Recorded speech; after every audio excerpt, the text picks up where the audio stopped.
Hello, good evening and welcome. Welcome to Rangers Radio in this 90s decade. Join myself, Foxchair, on the show tonight is the two legends, Big Stevie and, of course, our Port Bear. Evening, boys. Good evening, Ox. How are you? Port Bear, how are you, mate? Oh, Port Bear. No. Oh, come on. How are we doing, Stevie? Foxchair and the techie team in the background.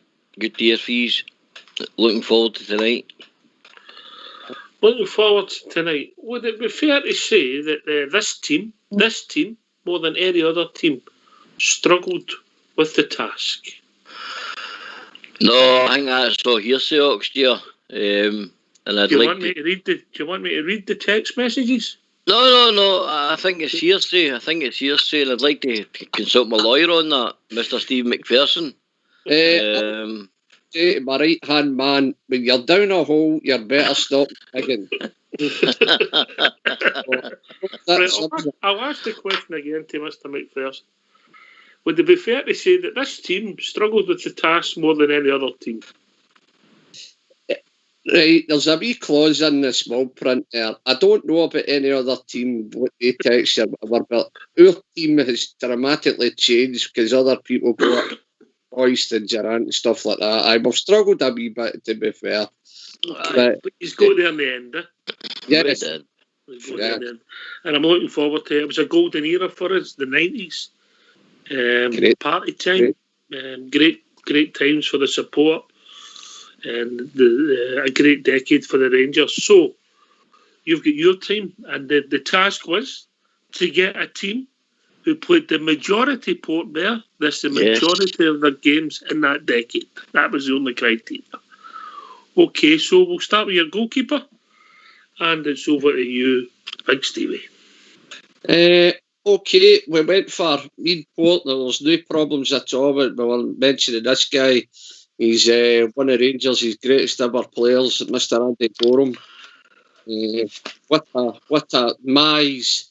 I know a lot of people are talking about his McGregor caught up with him. Is it nip and tuck between the two of them? It's possible. It's really possible. And the joy, the saves the Andy Gorham made the goalie, unbelievable, man. Absolutely unbelievable. So I don't know what Port wants to see his wee bit in the goalie. As I said, Mead Port just looked at each other and we knew it was going to be the goalie. We didn't even need to say nothing. That was it.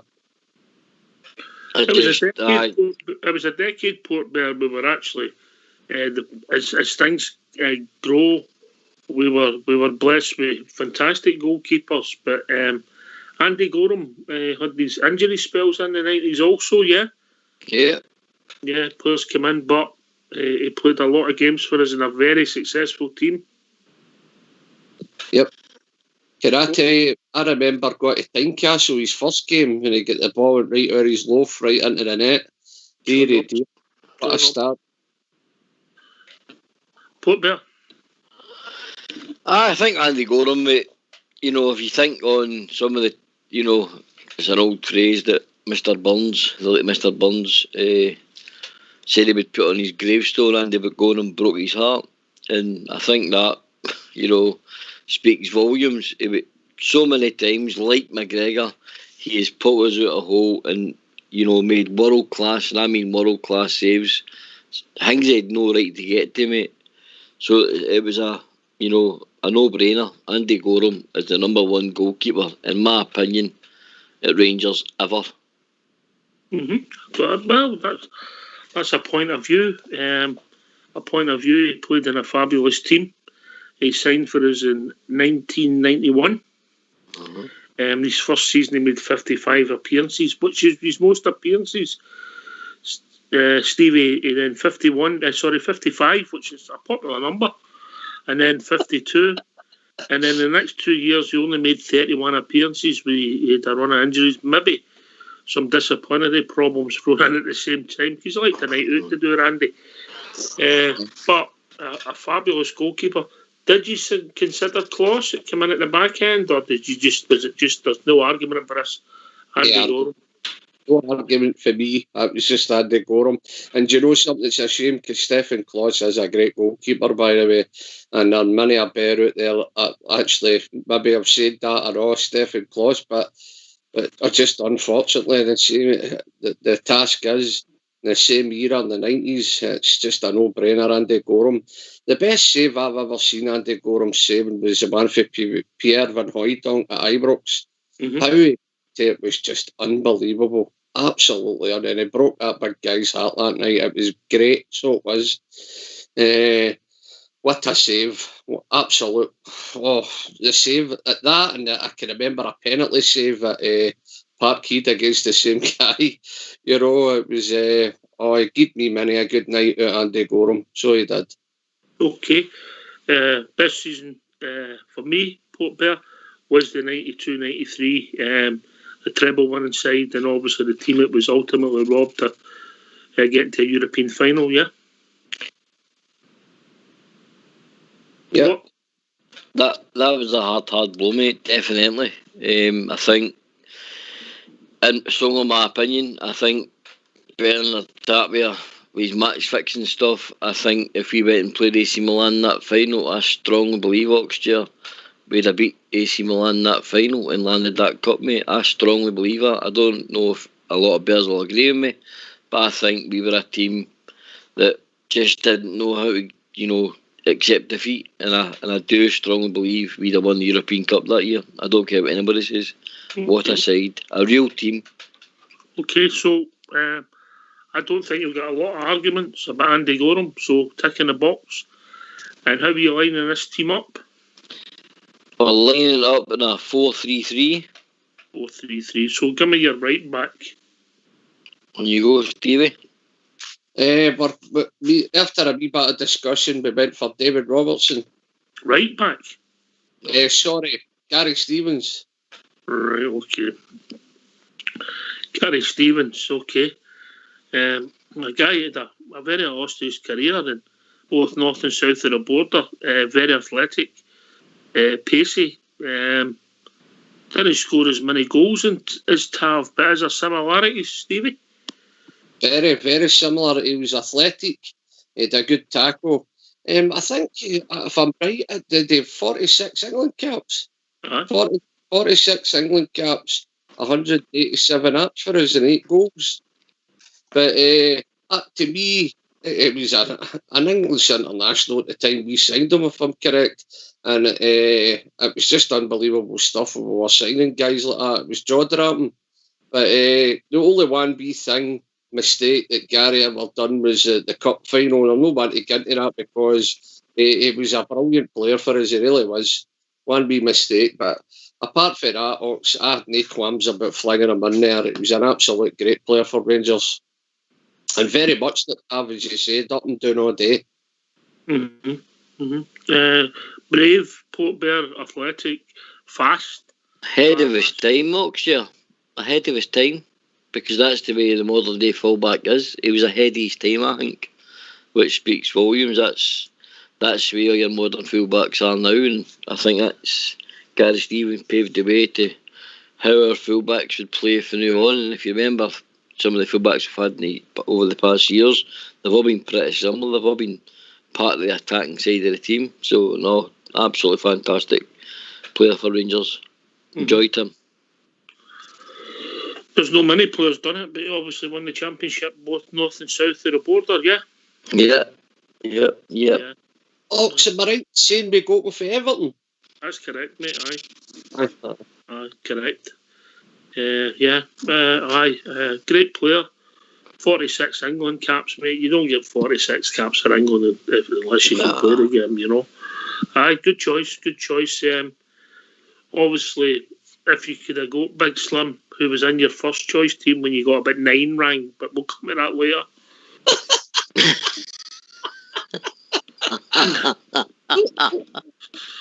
Yeah. We'll come to that later. But aye, great choice, Gary Stevens, and obviously he's got a kid that's brilliant at the moment, and we wish him all the best. And fondly remembered, good player. One thing I will say, when he scored in his debut at Hamilton, everybody thought, oh, this guy's going to score a lot of goals. Well, he condoes a wee bit with that, but his defensive play and his work for the team was excellent. Great choice. Yeah, great choice. I wouldn't argue with that. 100%, mate. Aye, okay. Right. Right, we'll go to your left back. I think you've gave us that, but Portbell, you can give us the left back. It's David Robertson. What a machine he was. Strongly tackle, brave as a lion, up and down that wing at great pace. Just, again, a fullback in my opinion, ahead of his time. 183 appearances, 15 goals. So, I think that's good numbers for a fullback, mate. And he had that winning mentality. He was, as I said, I touched on, he was brave as a lion. Can you give me your numbers again, please? 183 games and 15 goals? No, 248 games he played for the Rangers and scored 19 goals, mate. Right. Yeah. Please, if you're going to come on this show... No. Wikipedia is pants. I told you, keep away from it. Yeah. Signed for Aberdeen in 1991. Yeah. A real tough, brave player up and down the park. Maybe even quicker than Gary Stevens, which is some compliment to give him, Stevie. Yeah? As they have. I'm free to give you a stat now, because there was only 3 Scotland caps he got. No many, mate. No many. I've just got that in front of me, mate. I just let me open another page. A travesty, mate. A travesty for in his time. Yep, he should have been better, in my opinion. He should have done that team more. I totally agree. Malpass not keep him, Stevie. Sorry? Did Morris Malpass not keep him at a lot of times? I think Malpass would have been finished by the time we get to 92, 94, but I'd need to check that out. But I mean, let's be honest about it. With the form that he was playing with us in the Champions League, to get 3 caps is a disgrace. Aye. Stevie, yeah. Aye, I'd be anyway, aye. I mean, you said it, he was fast, he wasn't shy of the tackle, he was a strong boy, and we signed him for Aberdeen, and I think he was the pick of the Aberdeen players at one point, and they had no bad team itself. What else can you say, Bar? It was absolute a disgrace that boy only get 3 Scotland caps, Here. And obviously, he's made the headlines like he's got a book out. And he's obviously made a TV documentary, which you wouldn't have thought he would have done, considering he was such a sort of came across as quite a shy guy. Portbell. Aye, was it Kashmir he was out in last year, their TV programme, trying to build the football and sort of nation out there. I'm not sure he's still back here at East Fife. I'm not totally aware. No, he did come back, but he went out of a country, a war-torn country, to try to teach him to play football, mate. So I think that takes a bit of ball. His whole family were out there. I watched that documentary. Pretty interesting, but that just shows you what the man's like. He's an absolute lion. He fears nothing. Absolutely fears nothing. Part of the programme, I remember him seeing the bomb squad as the team are walking in playing a derby game against whoever the Kashmir, derby team was, and they were checking for mines. And I thought, Jesus Christ, they thought they had a hard old for him, and they're putting mines where all the players are off.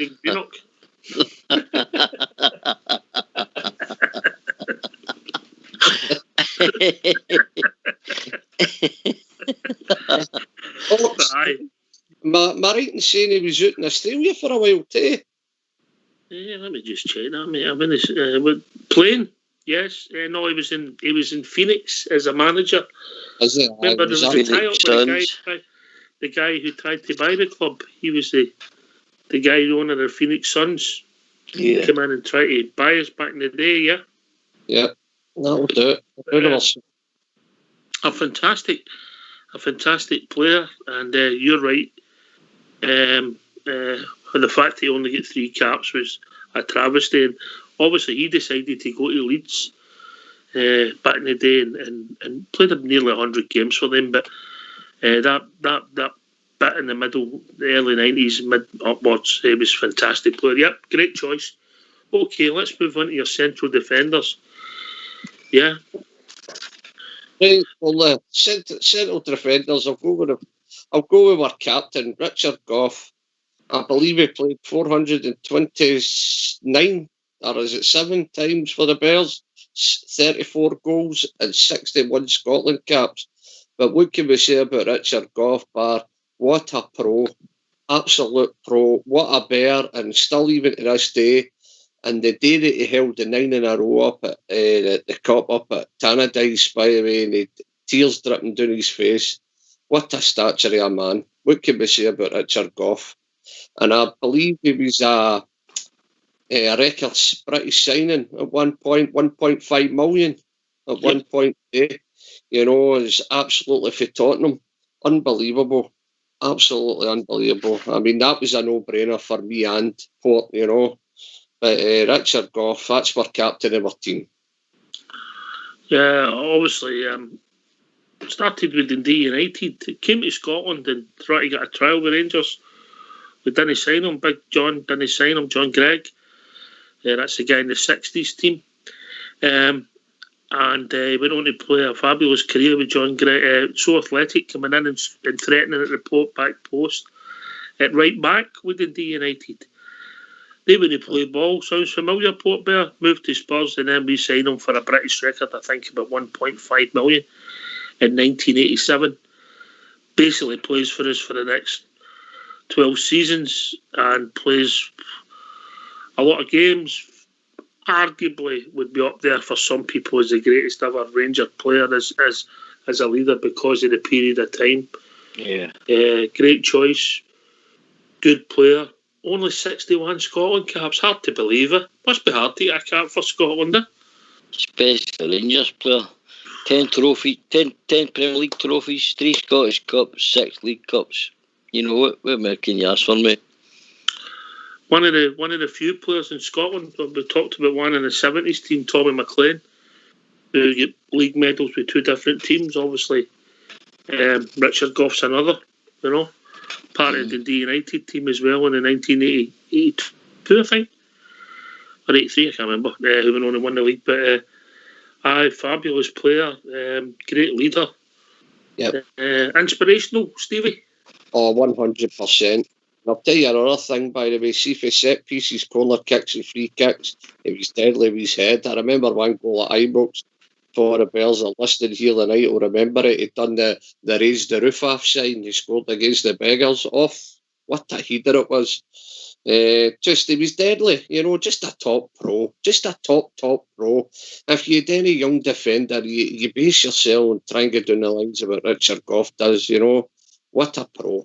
Unbelievable. An inspiration to most Bears anyway, I would say. Mm-hmm. The 1992-3 season was one of the least games he played with the club, 39 that season, but most seasons he was there with his appearances.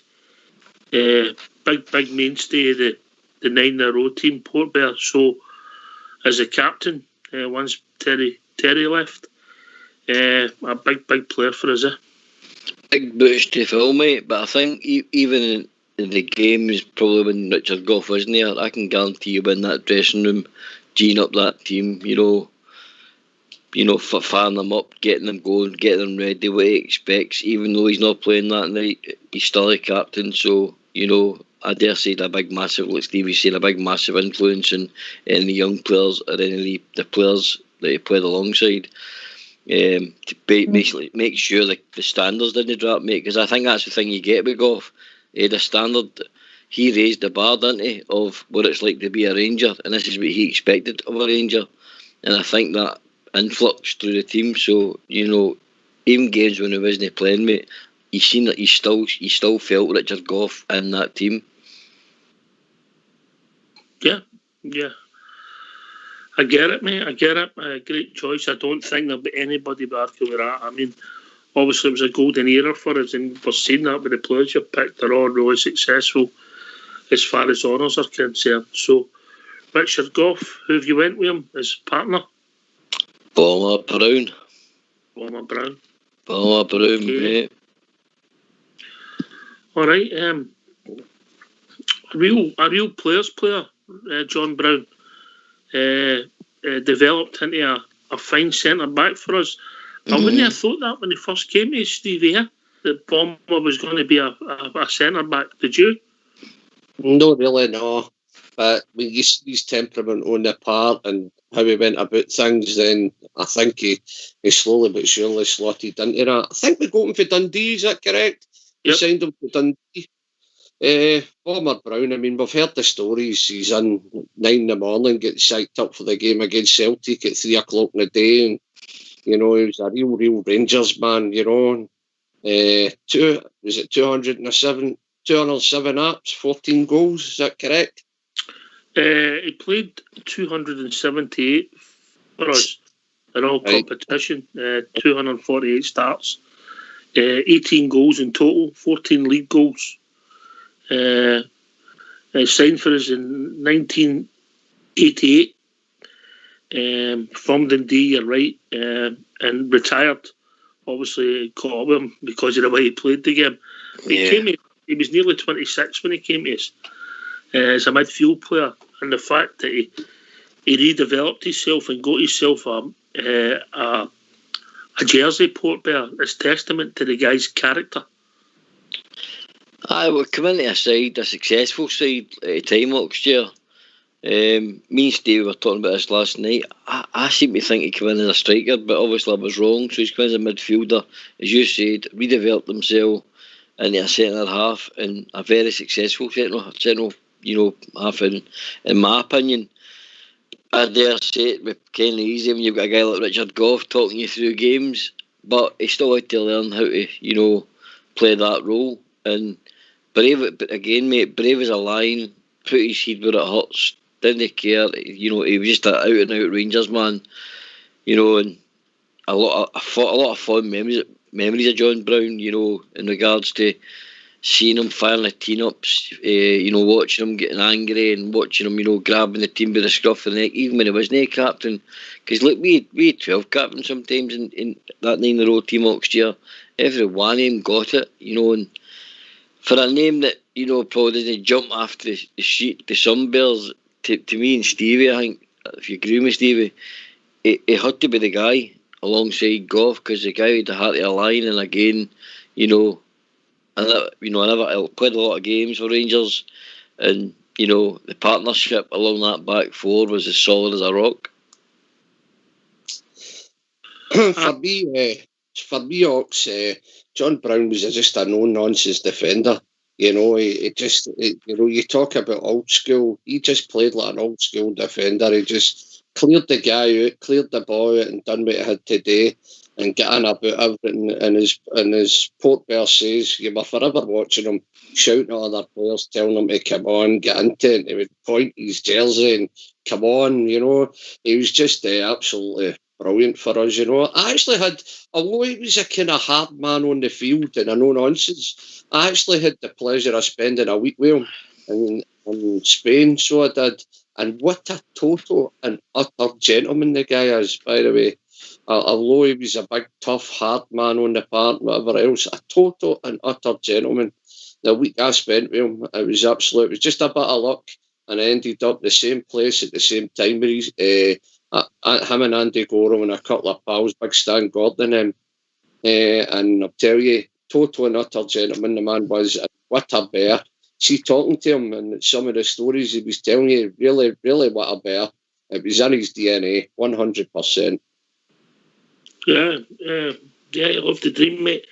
And the biggest compliment you can pay is, listen, he covered all the positions, midfield, where he played for us there. He left everything out in the park. I remember him coming on in midfield and scoring a goal at their place. Played at left back for us on occasions, and then the partnership with Gough.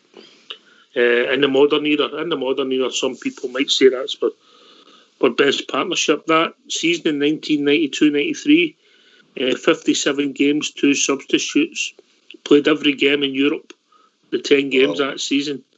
Unbelievable. Yeah, so he competed with the big boys as well, yeah.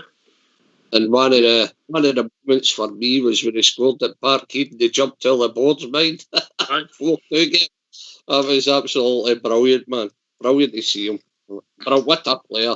What a player. Oh, I mean, Bridgman talks about a killer. You know, I mean, they're you're talking there. Port Bell's right. How many people in that 92, 93 team? Many captains were in that team. No. Leaders. Unbelievable. Leaders, aye. Okay, you've got a bit of pace in that defence, you've got a bit of heart, and you've got a bit of skill. With the goalie behind them, okay, you've no maybe shocked in the 90s team, but it's still a formidable back five, if you like. Yeah, agree? Yeah. Yeah. Okay, so let's move on to your midfield. When it gets a wee bit tastier, does it? For players. Aye, it certainly does. You know. Man, if you go Portable, On you go, mate. Fire away. the kind of holding midfielder is Ian Ferguson. Oh. What a player Ian Ferguson was for me. Strong as an ox, tackler, good engine. I believe he's another one of the guys that's got the 10 league championship medals. 236 apps, 24 goals. I don't know if that was just the league, the apps I was looking at, but unbelievable. What a player Ian Ferguson was, strong as. And again, I remember a shot at Parkhead and Bonner with the cheek to get there, and it knocked him right on his back, right into the net. And McCoy's, it was already in my eyes, but McCoy's claimed the header. You know, That's right. That was the first time we'd won there in 8 years, mate. It was. Yeah. I was at the game.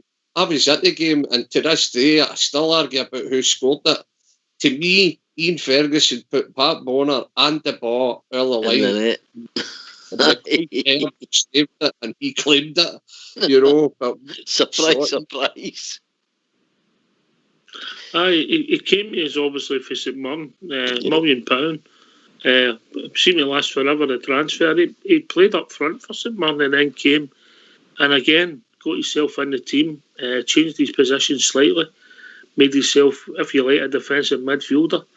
And his first full season with the club, 1988-89, he managed 13 goals, Port Bear, and 43 appearances, you know, so he could score, but he changed his position, his role, and also in 93-94, 47 games, he managed 9 goals.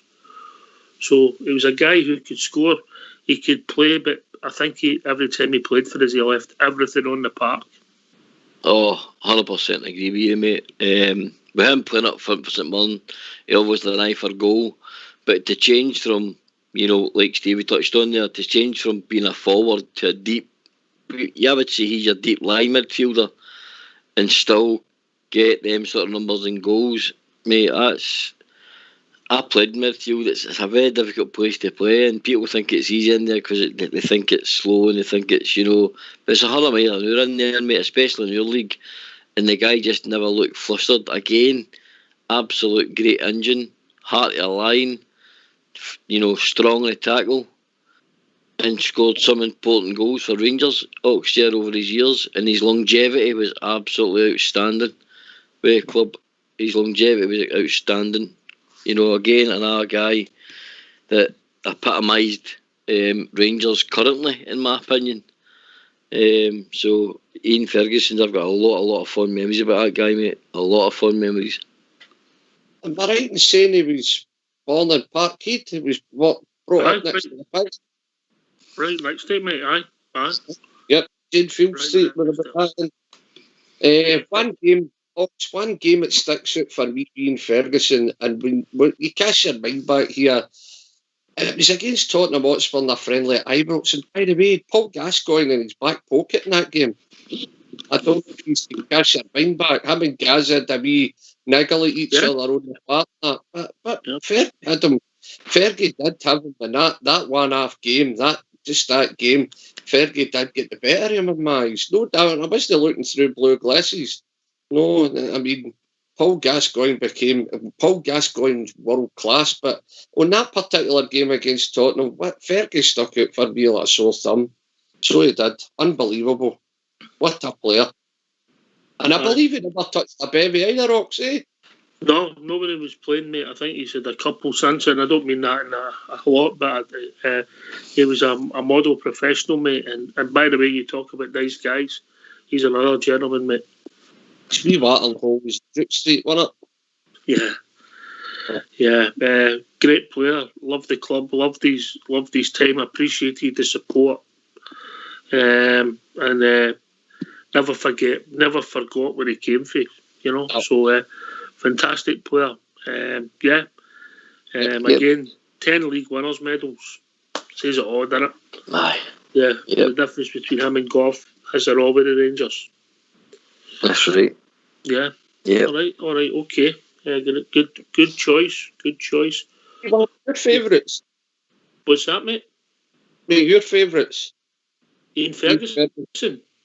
Oh, as a Ranger, I would be up there, mate. I would argue anybody not to have him thereabouts as a defensive midfielder. I mean, I'll say that if anybody can think of somebody better in that position, by all means, phone in when we start the phone in. But he'd be up there. He'd definitely be up there, mate. That'd get a point, wouldn't you? Aye, he would be up there. Aye, okay. Aye, great player. Some fabulous games, and obviously when he played in that role, it's not always a glamour port bear, is it? It's not, mate. No, I call it the dirty role. It's when you're sitting breaking up play, but I think as well as breaking up the play, I think if you think back, Ian Ferguson always had a pass, and he was great on the ball. He was comfortable on the ball, so he wasn't just like certain other midfielders that play in the holding role. He had more class in that, in my opinion. He wasn't just a guy to break up playing. He started a lot of their moves, mate. He was absolute class, a maestro, deep line. Like a quarterback, Oxford, if that makes sense. He had it all. He had it all, in my opinion. He'd be up there. He'd be up there in that role, Yeah. Aye. A guy that the support think very highly, and aye. Okay, so that's your defensive mid. Two attacking midfielders. Is that what you've got? Yep. Right. Okay. Give us the first one. On you go, Stevie. Take your pick. Yeah, Well, take your pick. That was a no-brainer once again. We went for Mr. Paul Gascoigne. Talk about world class. There's that gets branzised about with certain things, but see, when you talk about world class, you're talking about Paul Gascoigne, you're talking about Brian Laudrup, you're talking about guys like that. They're just that wee level above. And I'll tell you, and it was a no-brainer port, wasn't it, when putting Gaza in there. No, aye, it was never a doubt, mate. Never a doubt. Actually, he played with Newcastle, Tottenham, Middlesbrough, and Glasgow Rangers.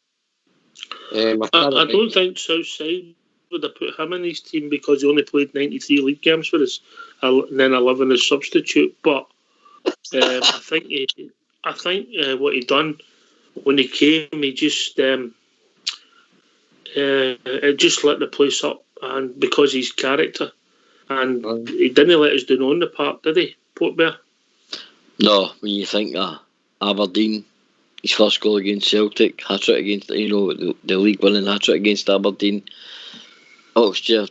Just remember him with his elbows out running through midfield, running past 5, 6, 7, 8 players and sticking at the pokey. You know what I mean? He just, nobody else could do that in Scottish football, And then you remember Euro 96 when he showed his real world class.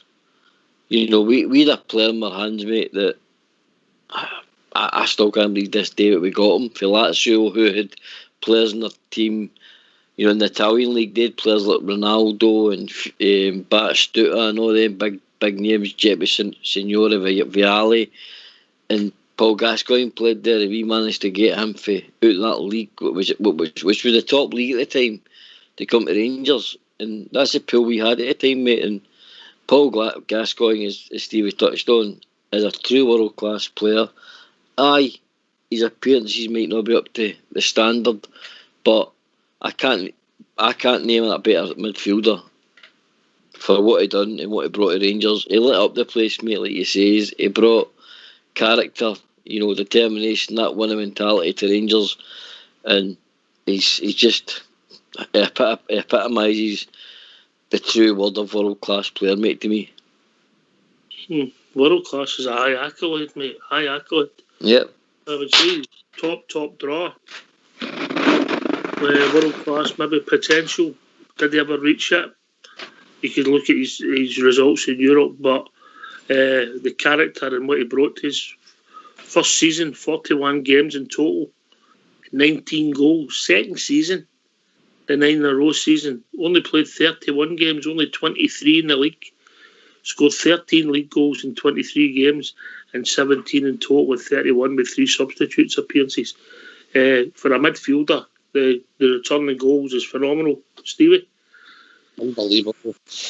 As Port was saying there, I mean, so I don't know, just single-handedly win you a game. I mean, 2 games against Aberdeen. There was one at Hearts, the Cup, when he had the wee ding-dong with McCoist. He went up the stair, had a brandy, came down and played the game of his life in the second half. You know, he's just world-class. He could just lift a full team, drop a shooter, unbelievable. Strong running with the ball. Running at defences. I remember a goal against Hibs at Ibrox where he weaved out 3 or 4 players and just slaughtered home. What a goal. What a generous man. The stories you hear. And his wee saying was always, God, I would do it 3 years all over again. I loved it. He loved the Rangers and he loved the crowd. He's got Rangers in his heart even to this day. When you listen to the guy talking at the dinners and stuff like that, unbelievable player.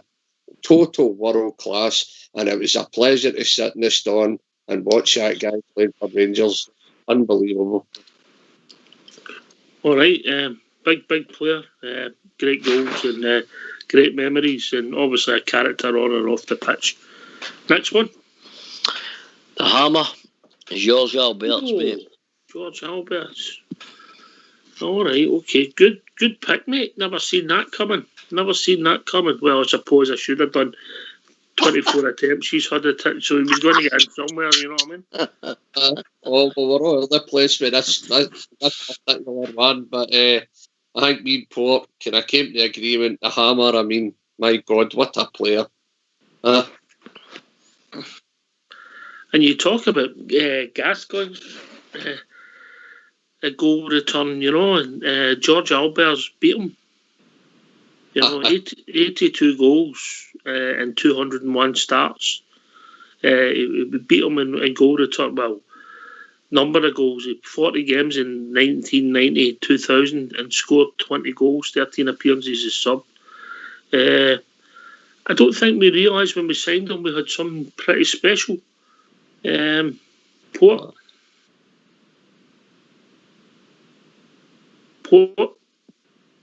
I can always remember the first time I saw him strike a ball, mate.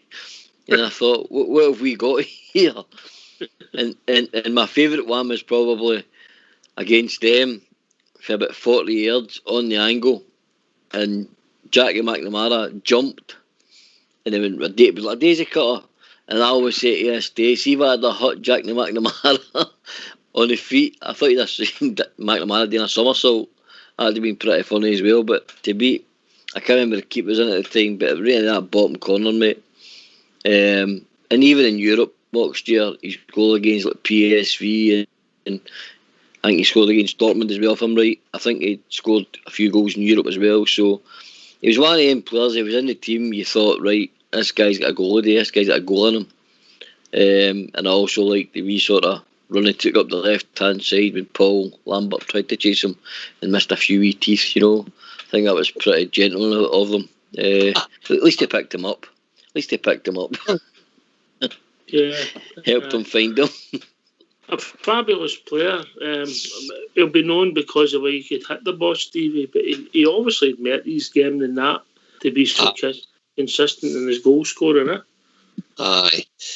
For me, he was another guy. I think he only got 3 caps for Germany. But at Port was saying there, he scored some great goals in Europe. He was doing it at a high level, and he was doing it consistently for Rangers. And for that guy only to get 3 caps, the Germans have always a strong team. We all know that, but man, you think he'd have had more caps than that, 3, But what a player Alberts was, and I wouldn't start fancy standing in the wall when he's running to take a free kick at you, you know. And my favourite Alberts goal was the one in Parkhead. I think it was the semi-final of the Cup. McCoy's got the diving header when he ran for the halfway line, and he they kind of backed half him, and then he left two players standing, and what a shot right into the top corner. And of course the bells had off the Celtic end at that time because it was the Cup. And we're all going bananas, man. What a night that was, by the way. What a night.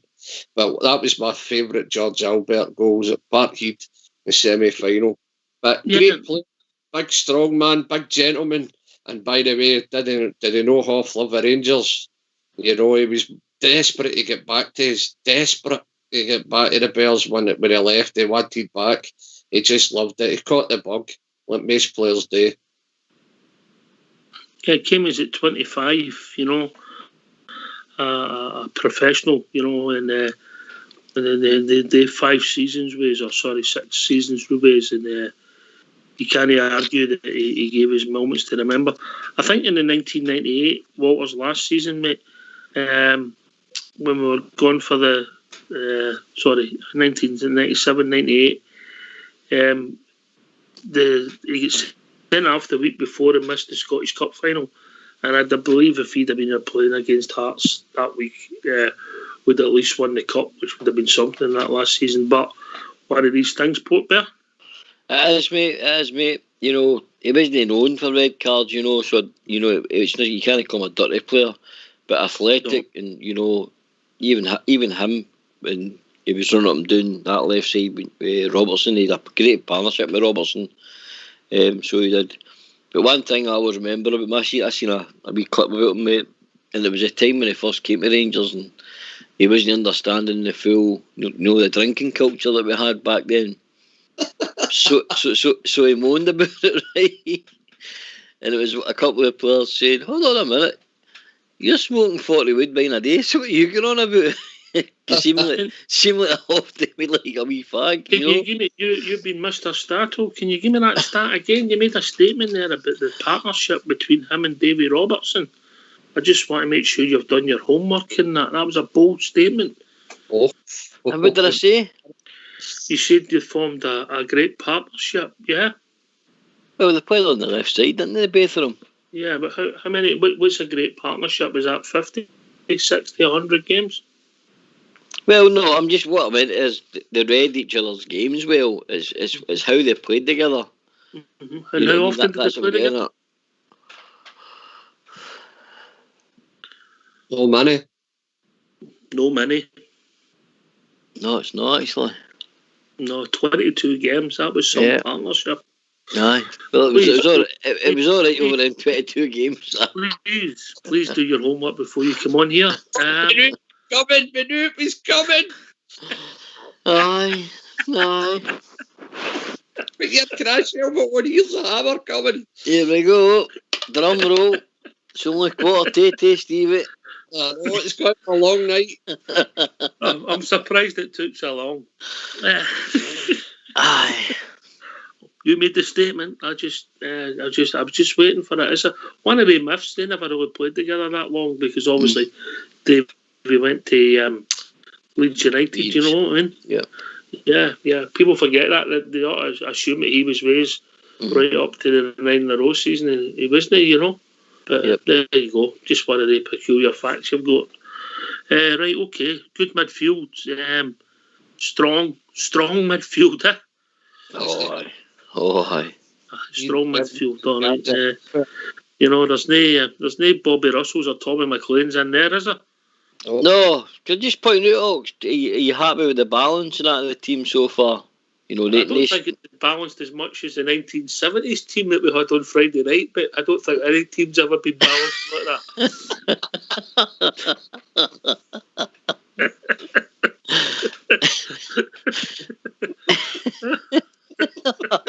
The phone's got to closer as they're open. Maybe Thomas Tuchel and Guardiola sitting making doing them formations that Albert and Jimmy done the other night.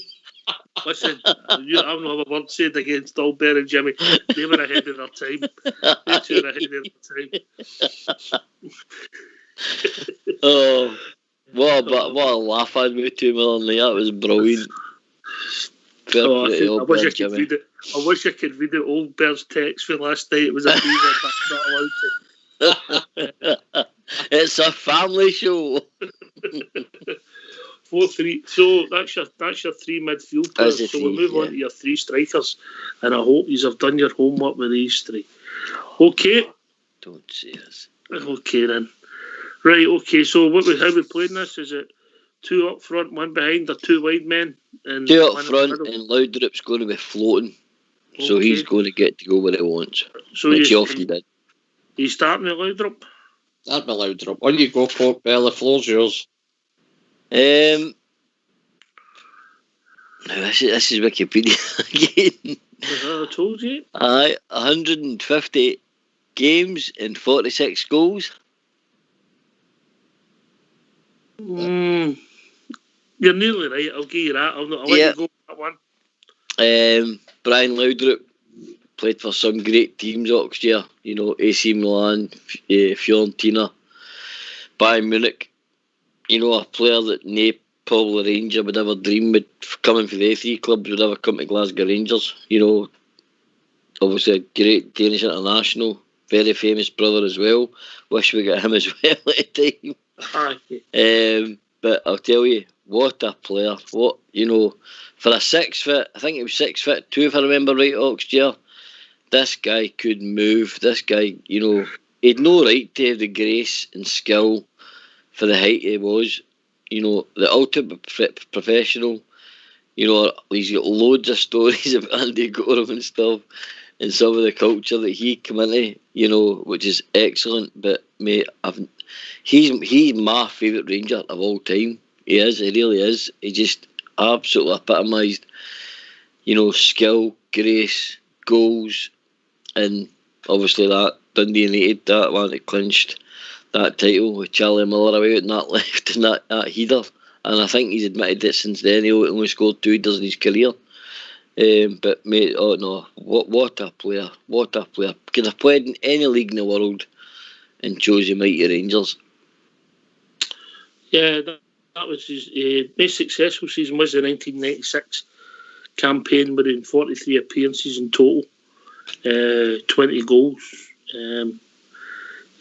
Great player for us, consistent player for us, and an entertainer. You mentioned Gascoigne. I think people they went to watch him because they just didn't know what he was going to do, Stevie, when he was playing it. Unbelievable. Nobody could get near him on his game.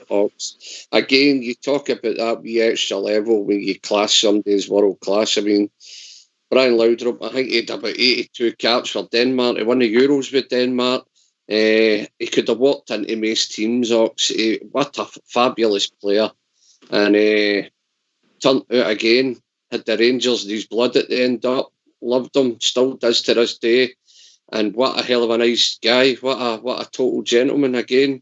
I mean, what can we say? He's a top pro, you know, even though he went out with his wee bevy sessions with Gaza and McCoy's. Probably kidnapped most of the time, but probably kidnapped, you know. He was probably their excuse to get out, you know. If Walter heard he was out with him, they'd have thought, just dinner they're going out for, you know. So, just what a guy, what a Ranger. What a top pro, and he's up there. He's up there, and I've classed him as world class. Brian Laudrup, what a fantastic player!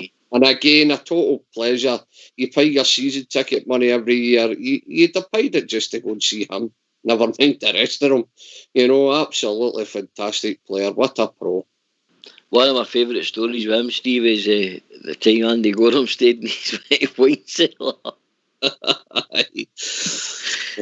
All these expensive wines, and Andy Gorham sitting there puddling his pee, and he's drank all the fine wines. Aye, what a character! But you know, that's two you would never think would be together in it. No, Brian Laudrup, Andy Gorham. You'd be thinking, how could they be mates? But it was a camaraderie, that team. It was the brotherhood which we're starting to see in this current team. You know, that epitomised, because there were some guys in that team you would never thought would have mixed with other ones, because there was your model pros like Richard Gough, Laudrup, etc., Ian Ferguson, and then, but they gelled. Walter Smith and seem to know how to stick that team together, and they were a great team individually and as a team, a great side, mate. All right, okay. One disappointment, and this is a personal view. I don't know if you will hold it. I mean, he was fabulous in the 9 in a row year, but once we knew he was leaving, the whether it was the team or his form went because he knew he was leaving. His last year was tinged with a wee bit of disappointment for me.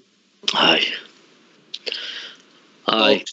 Ox, I think that's a bit.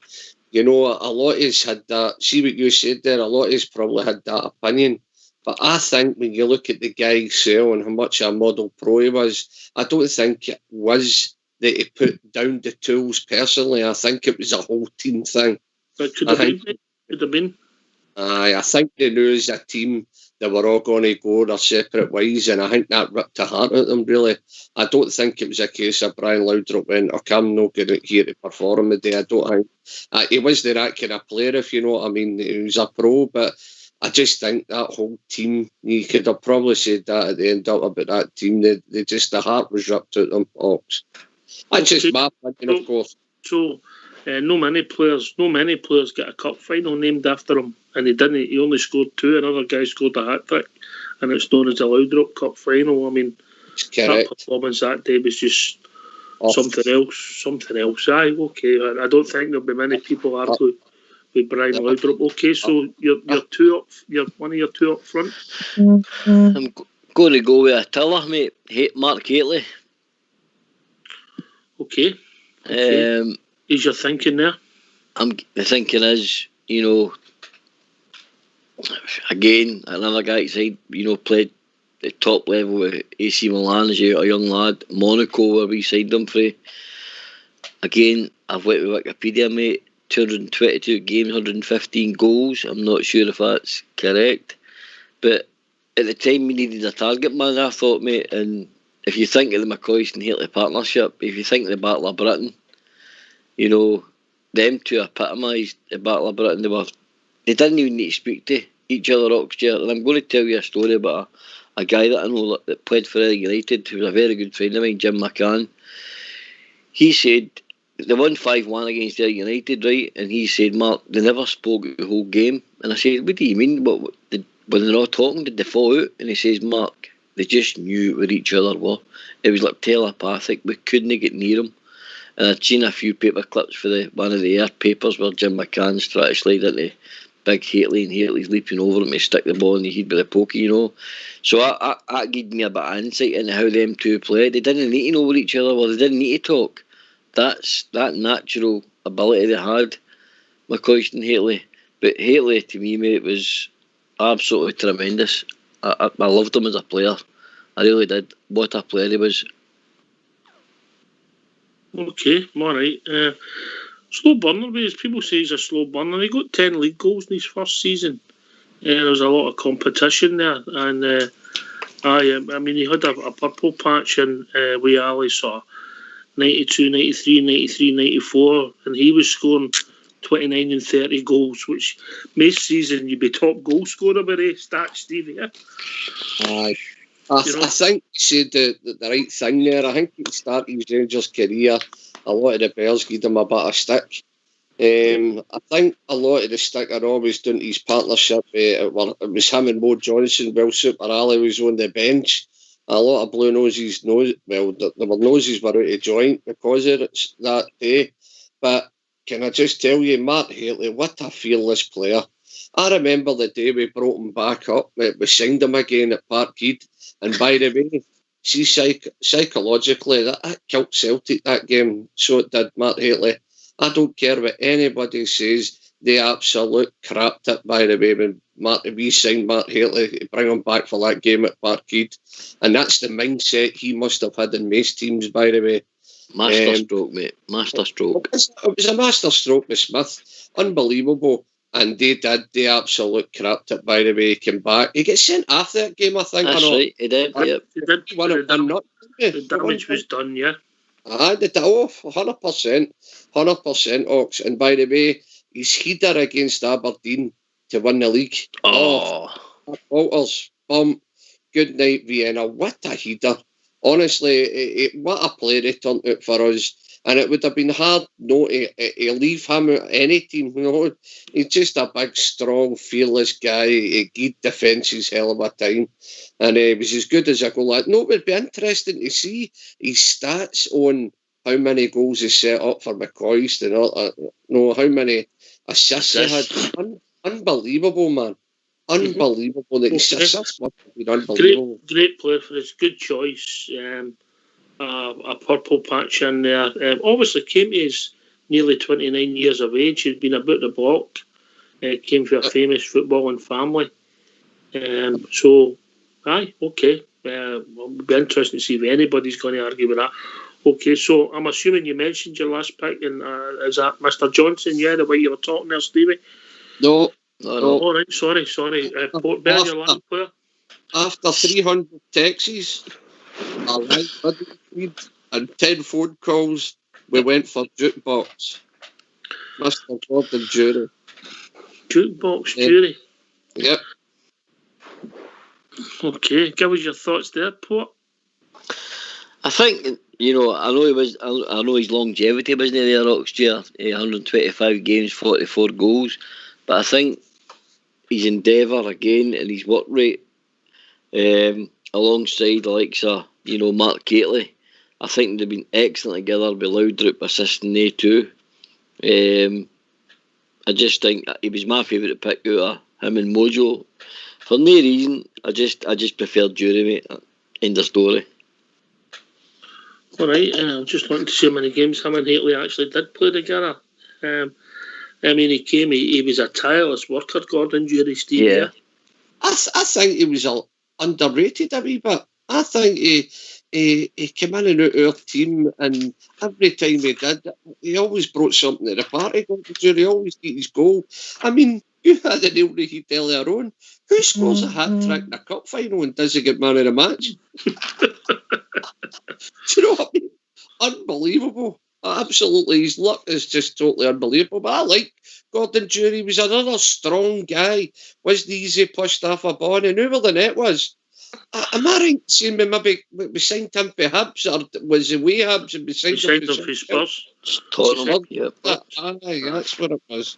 He went to Hibs, down to Chelsea, then Spurs. He had a good career. 40 times he started along with Mark Gately, mate. Okay, I tell you what, your team would be all right in a square go.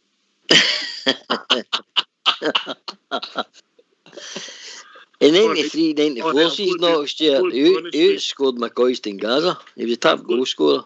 I've got to be honest with you, Laudrup might be holding the jackets, but I think the rest of them would all be into it. Aye, you're right, including me and Port. All right, so can you... You're the wild boys.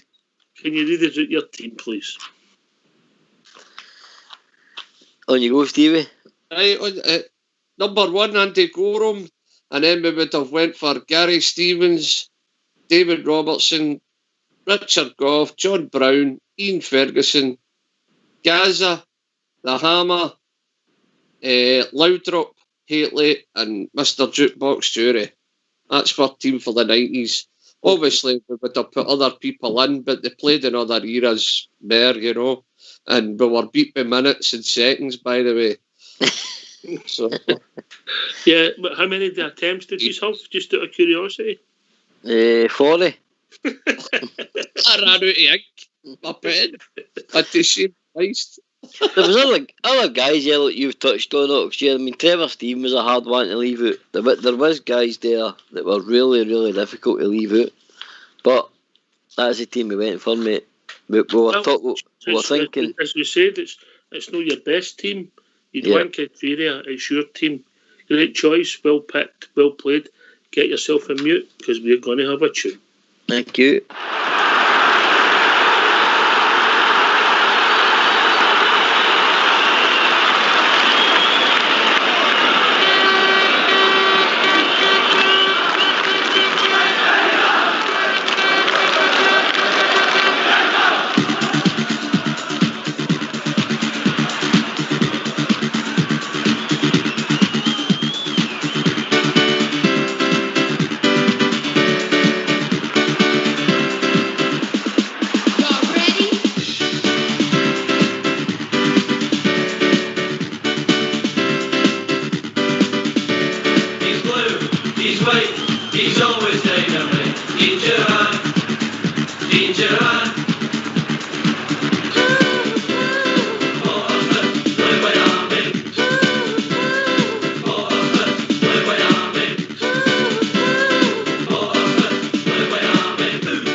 only one Mark Haley.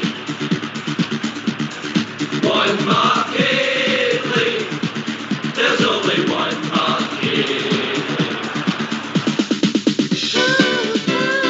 Ooh, ah, who's the rat? Ooh, ah, who's the rat? Say. Ooh, ah, who's the rat? Say. Ooh, ah, who's the rat? Say. Ooh, ah, who's the rat?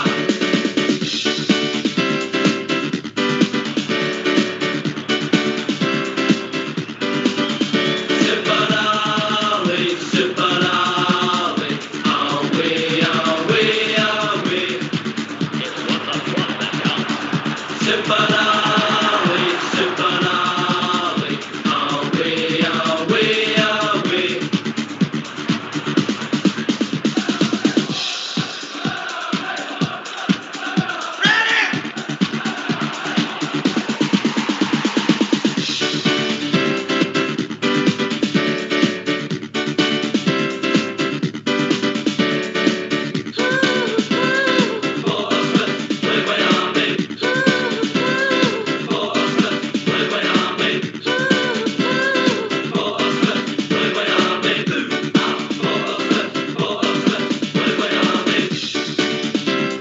Check it for me one time.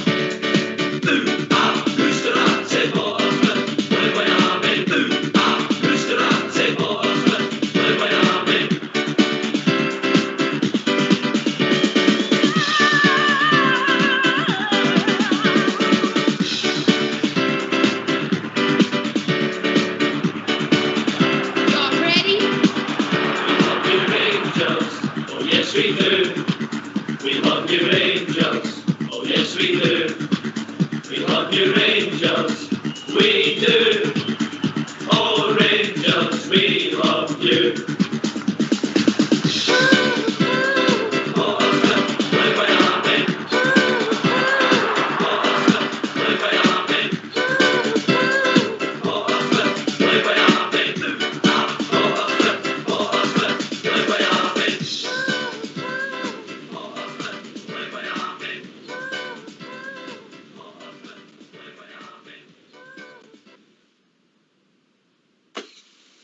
All right, gents, we're back.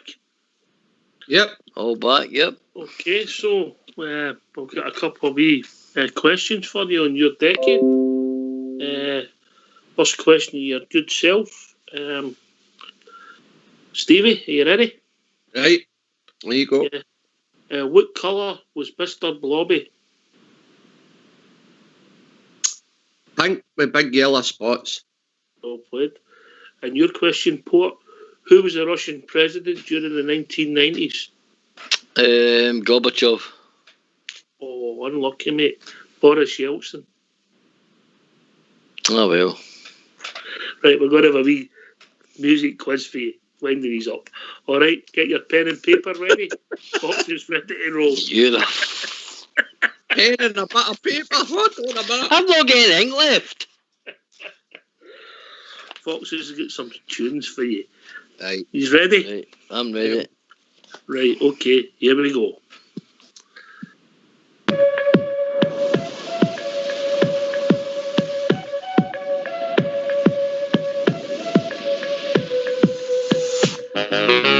She leads a lonely life. She leads a lonely life.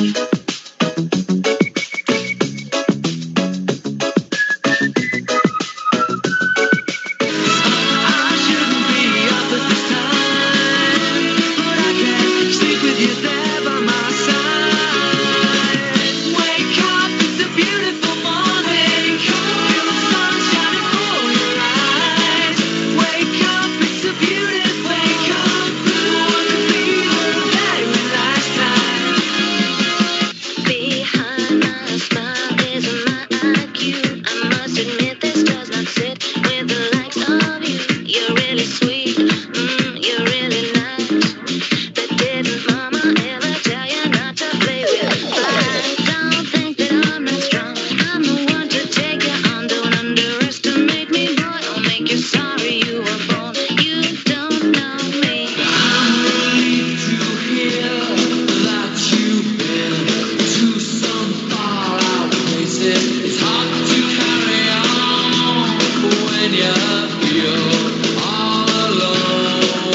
when I want, except on Wednesdays when I get rudely awakened by the dustman. I put my trousers on, have a cup of tea, and I think about leaving the house. I feed the pigeons, I sometimes feed the sparrows too. It gives me a sense of enormous well-being.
There we go, gentlemen. Nice and easy. So, I think I might have half of them. Ox. There's a couple I know the tunes, but I don't know the group, if you know what I mean. But I think I might have half of them.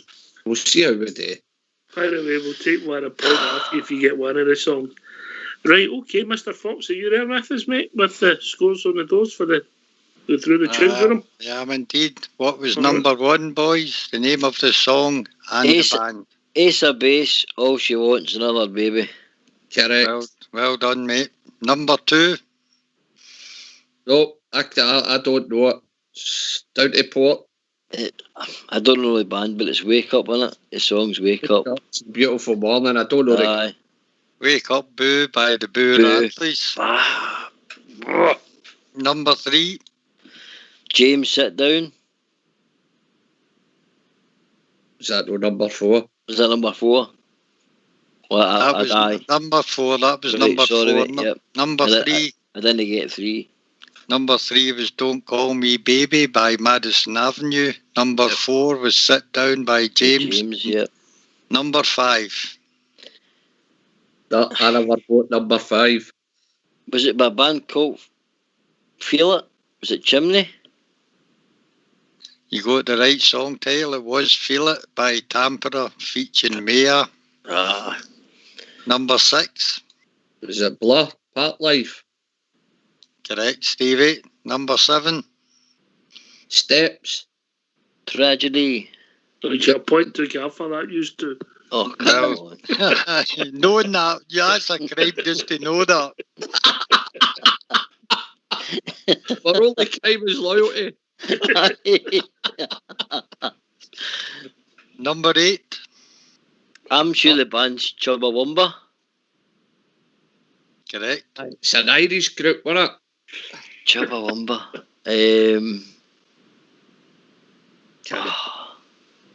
I can't think of a song, mate.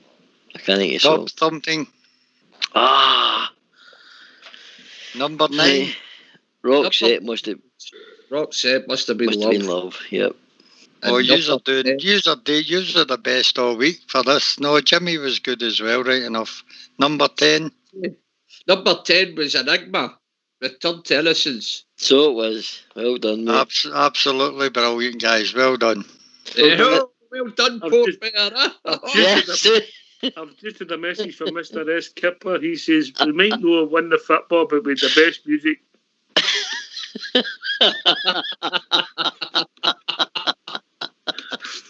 Cheers, Skipper. Oh, He's What's talking the about the best 60s, I anyway? think. Well, that completes a wee look back at the 90s decade. Did you enjoy that, Stevie? Oh, magic, man. It's the bongo drums have been gone all week. Me and Port were having a wee laugh at Jimmy and Allbear want to go ahead with, you know, and Southside and brilliant. The patter's been really great. It's got us all think, it's got us all talking that. Brilliant. Well done to Rangers Radio again. Magic. Port Bear? great idea, mate. I'm amazed that every team's been different. Every team's, had other players that obviously they thought of them generations were superb. It's filled international week yet again. We come up. This show continues to go on from strength to strength. During international week, we've got a fantastic, topic to use, and it's been very, very. It's been funny. It's caused debate. It's been absolutely fantastic, mate. Take my halfties. Okay, get yourselves ready. You might get a few roasters coming on and roasting news too. Aye. So let's hear from you.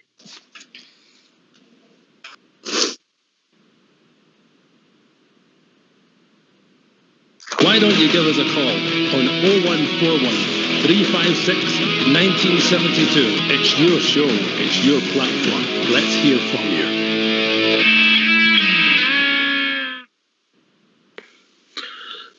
Just getting back to your Gordon Jury pick, Port, Yeah. Obviously, you put a player in there, a goal scorer, worker, Would you put a Rangers player of his record in big games? Would you put him in if he played all the games, and what was his record against them?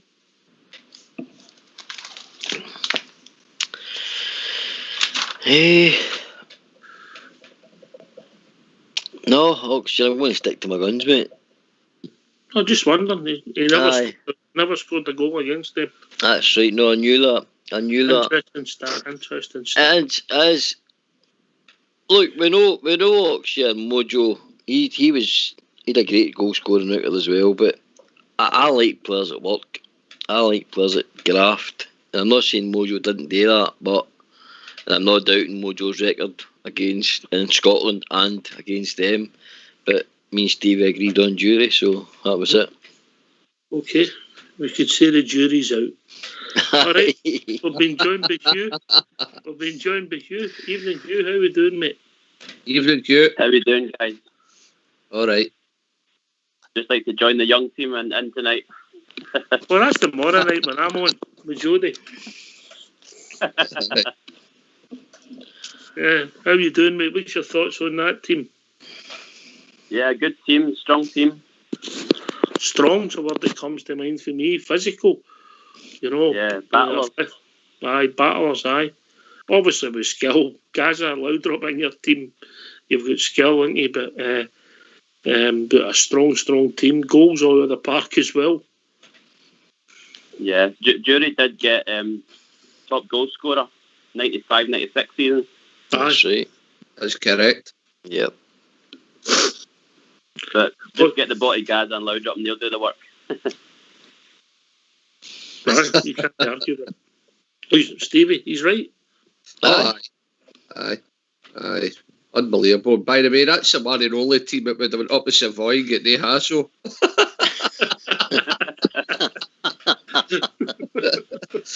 Aye. Brilliant. And can I just say something on the debate about Mo Johnson or Jury? It's just plain and simple for me. I picked Gordon Jury for the simple reason as he never wore a Celtic top.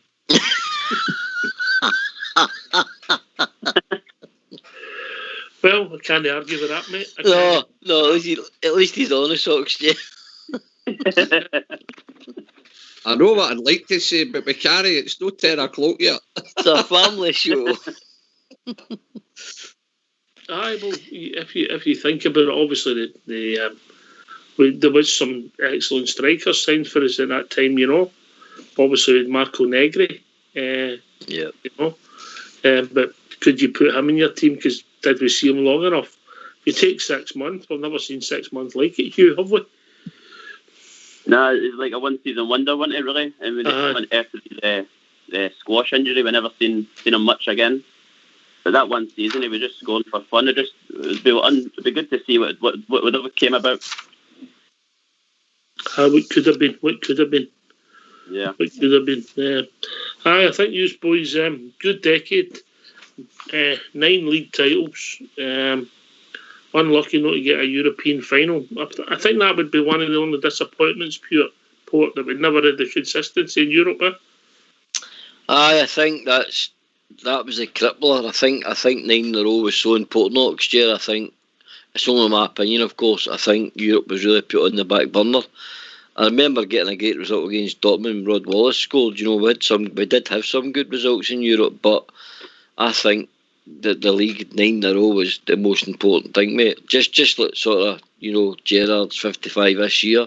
That was Ger's, you know, most important thing. Europe was gravy, as I always call it. So, you know, but what aside, did they do enough? Did they do it in Europe? If we're totally honest, probably not to the level we expected because of the players we had, mate. But that's not a slight. We won 9 in a row. Apart from that, 1992-93 season. Aye. Done well. Yeah. Aye, but over the decade, did we fulfil the potential, Stevie? No. Listen, I think Port hit the nail on the head when it came. You're talking about Europe there. You know, for the players we had and what we'd done in Europe, it didn't marry up. And we had the one season where we were robbed by Bernard Tapie taking bribes, the Bruce team and CSK and that. It was unbelievable. I mean, we were gutted about that. I think how McCoist and guys like that feel they could have got to the European Cup final and played against AC Milan. And by the way, I'm way Port Bear here.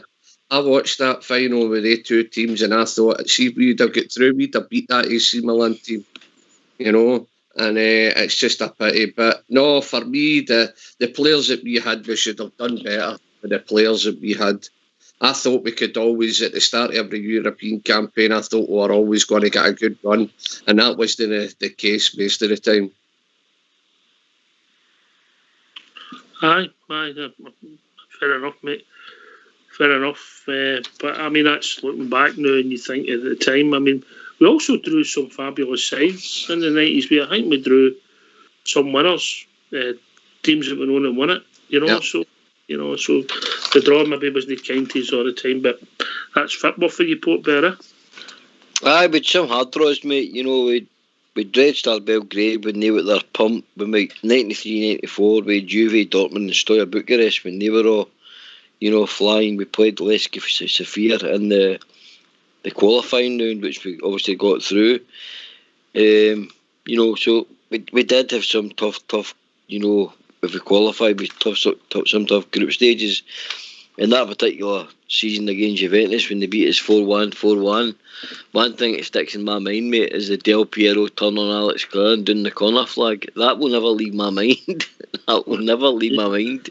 He was top drawer, but he certainly was. But it's just something that's never left my mind. How he's chasing down into the corner. Del Piero's got nowhere to go before you know he's off. But Juve were a top team, mate. You're a top team, and Del Piero was out of this world. Aye, top players. Aye, just a luck of the draw sometimes. Yeah. I just think we just need quite fulfilled our potential, but we still look back at that era, that 10 years, really fondly. Stevie? Oh, man, come on. My liver nearly packed it in the days. Honestly, you were out bet. Some of the games you were getting Celtic a goal last start, you know you were going to beat them.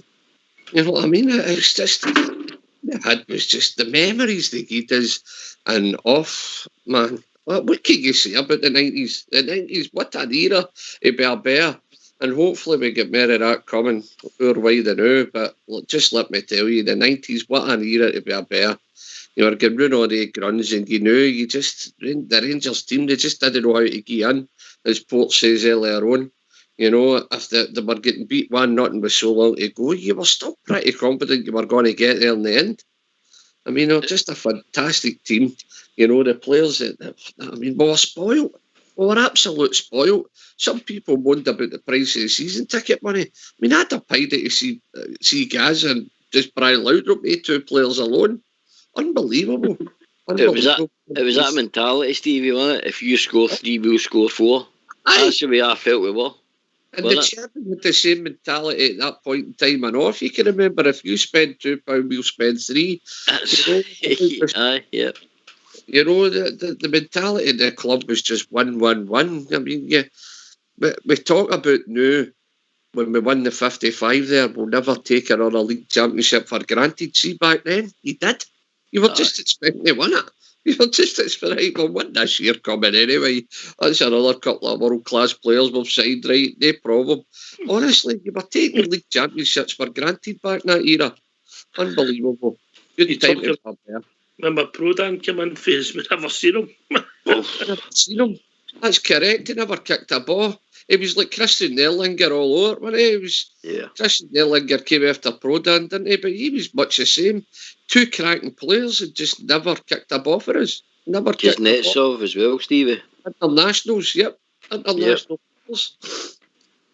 Aye, a golden time, Hugh, we were very spoiled. Very spoiled in the 90s.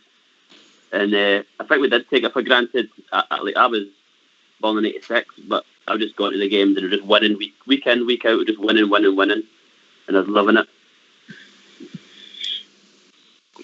All right, born in 86. Just trying to work out. Aye, if he said he was born in 86, he'd have been better phoning in tomorrow with a young team. You must have preferred the 90s, Stevie. Aye. Oh, phew. 86. Yeah. Oh, dear. Well. It must be an era he remembers fondly, eh? My first game, my dad took me to my first game. He can't remember what it was, and I can't remember what it was. The next game I remember was Borussia Dortmund in Dortmund. And the big Rangers fan, Andy Smiley, said to my dad, get the boy wrapped up because it's freezing over there. Absolute Baltic. And it was. That was my first game that I can remember. And Jury scored in that one as well, 2 each. Aye. Yep. Hey, they were European champions a season or 2 later. Aye. I think that was the one that was storing in the tunnel and Stuart McCall with short sleeves on. That was Baltic. And the Germans were looking like, must be nuts. I think that was in the game Gaza actually got sent off in that game, yeah? Yeah, that's right. Aye. Great memories, great teams. But I'm just, I don't know what you're striking. You had to deal with Heath earlier on where you says, most of the teams that beat us went on to the final or won it. We just had that luck, just the teams that beat us went on to the final and won it. I mean, Dortmund, what a team they were back then. What a team. And you're right, he did get sent off that game. Who scored for us that game? We scored, didn't we? Jury and Wallace. Was it? Aye. Wallace scored in, I think, the 2002 time. That's right, yeah. 2000 time. On the Advocate. Advocate, yeah. It was funny how the team evolved. Obviously, the Walter team, and then which became apparent then that obviously with some guys come and go with the Advocate when he came in 98, you kept away from him. Obviously, some of them you couldn't get because of the criteria, but these are basically went with the 9 in a row squad. Aye. Yep. Definitely. Aye. But you had to, I mean, that team that we picked is just a strong team. I mean, come on. How do you think the team, the Rangers team, the new, would fare against that team that we picked, being Port picked? To be fair, some of the guys are in their 50s now, wouldn't they be fair? They would still give him a hard game there, wouldn't they? Right, a better question then, how many players would walk into that team next year for our current team? Oh, mate, you're talking about a different level, mate. You're talking about, when no offence to Tav's done fabulous for us, but Gary Stevens got 46 England caps. They're talking about somebody at a different level. Oh, aye. You know, somebody at a different level, you know, and you're then obviously Stephen Davis would get in most teams. So interesting to see if he gets in the tomorrow night's team. But Stephen Davis, obviously, he's breaking records. Anyway, we've been joined by Alex again. How we doing? Good evening, lads. Good evening. Cracking team, that boys. Well done. Take it easy on us now, Alec. Take it easy. No, I agree with Maesty, pal. Listen, if it was up to me, you would have had Gerard McCoy standing there, and what a team that would have been then. But unfortunately, somebody decided to pull the rug away from you.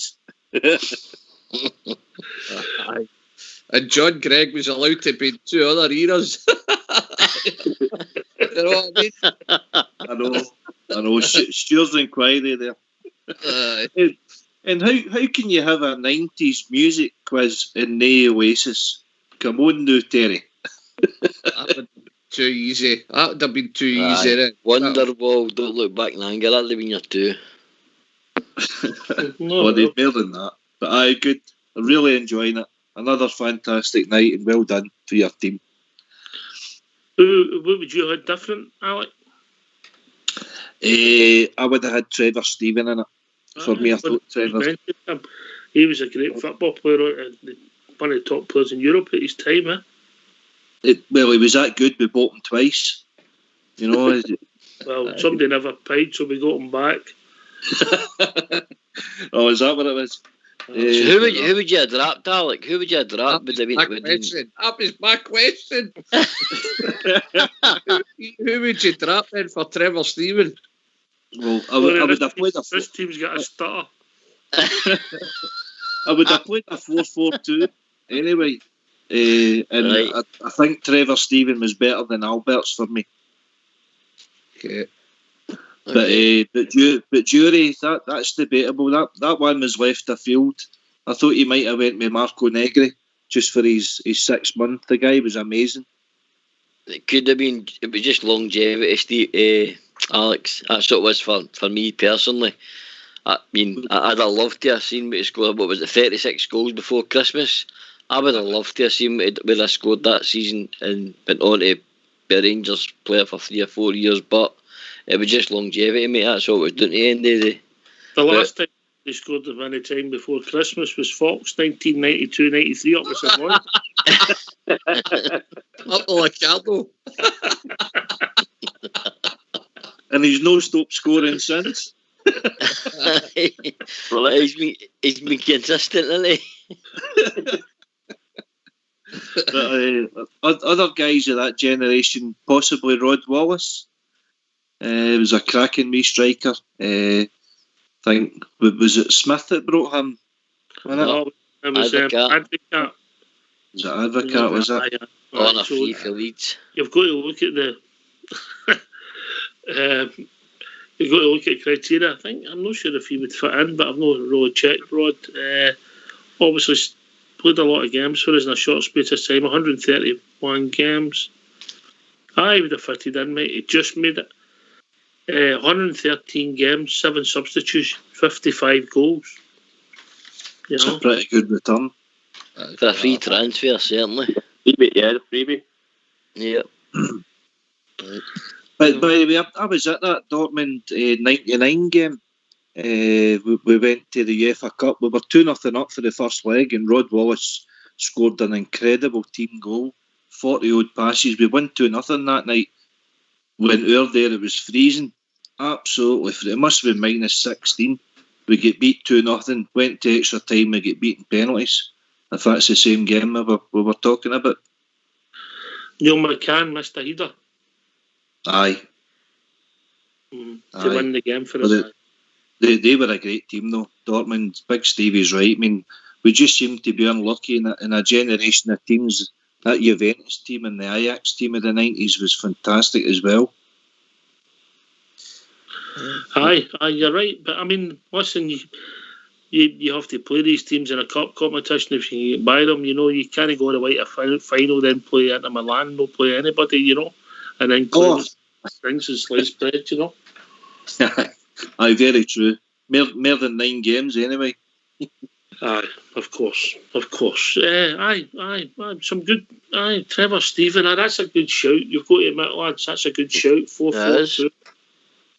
Yeah, certainly is. You know, he was a top player. I mean, there's another two, especially one you like, Oxshire, Nigel Spackman. Me and Steve spoke about him. We spoke about Stuart McCall. You know, it was so hard, mate, because we had such great midfielders back then. Spackman, no 80s sport, there. No. I'll just see Spackman's stats. Will you give me 1 second, Alex? He scored on his debut against them, didn't he? Was it New Year's Day? Yep, that's correct. Nigel Spackman. He would have added power to your team. Was he as effective as Ian Ferguson in that position? Don't know. Maybe he was a good football player. I mean, Liverpool, Chelsea says it all, doesn't it? Yeah. Yeah, he signed in 1989, scored his debut, but in vast majority of his games in the 1990s. You know, I think he only left us. I think Walter only got rid of him because of the 3 foreigners rule. Yeah? Yeah. Aye, yep. I remember him playing the 91 game where Mark Gately scored 2 goals. He actually played 3 positions that day. He started in the midfield, and then I think our left back went down with an injury quite early. Was it a young boy, Tom something? Tom Cowan. Yeah. And then he ended up in at centre half because John Brown went down with an injury. So he played 3 positions that day. He was a top player, mate. Top player. I think you would look at him differently if he had the longevity with Alex. Yeah. I tell you, Mikhailichenko was a cracking player as well for us in the 90s. Yeah. They had him in, but they couldn't spell his name, so they could... I just call him Miko Swallow.